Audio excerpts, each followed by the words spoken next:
Good morning, YouTube. I am Walter Blackwood, and you are loved. That stands for Living Out Victory Every Day. Welcome to part 5 of 7 of the first series of Living Out Victory Every Day. I hope you're enjoying it as much as I'm enjoying doing this. Last week, we looked at communication, how the way we talked in our families affected and may still contribute to how we deal with conflict and stress today. This week, we're going to be talking about an uncomfortable subject. For many of us, we've had to deal with abuse, either as children or even in our adult lives. First and foremost, if you are or have been a victim of abuse, you need to understand that you are not at fault. Abuse is something that is done to you and is never deserved. Abuse of any kind will easily become a controlling influence in our lives if we do not process what's happened to us, opening the door for the enemy to manipulate us and draw us further and further away from God. Unless a victim of abuse receives inner healing from both God and others, the results of this abuse syndrome leads down one of two roads. The first is internalizing the abuse, seeking out people that treat them as they have been treated growing up. A good example of this is a girl who experienced abuse from her father, then turns around and seeks out an abusive man as an adult, clinging to him even though he treats her worse than she was treated as a child. The other road is just as horrific, and that's becoming the abuser.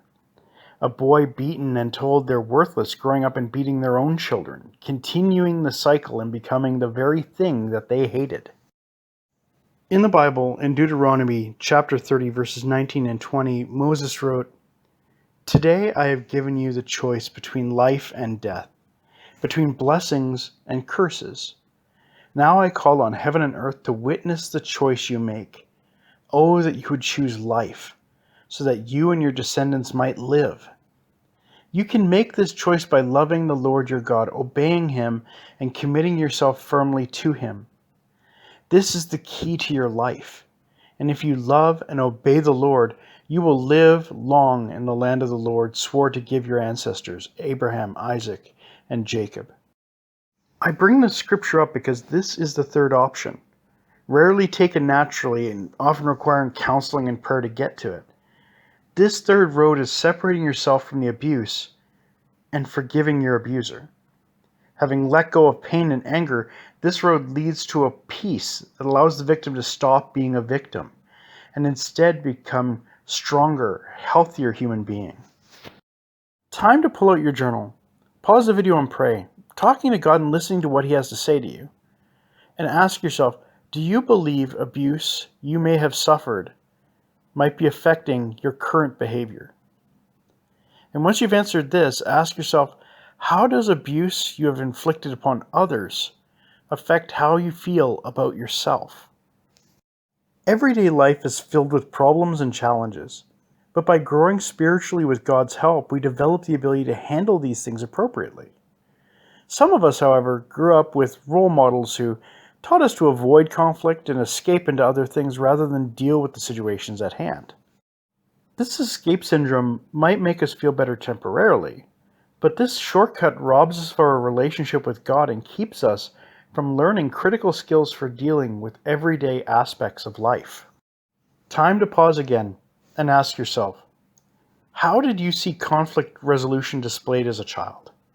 And how did this affect your confidence and self-esteem as you grew up?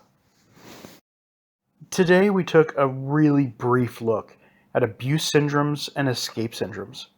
If you've been a victim of abuse, either as a child or even as an adult, you do not have to deal with this alone. There are organizations, pastors, counselors who are there for you and want nothing more than to bring you to a place where you're unhindered by pain and unforgiveness. Above all, God is there for you. He wants you to live a life fulfilled and loved.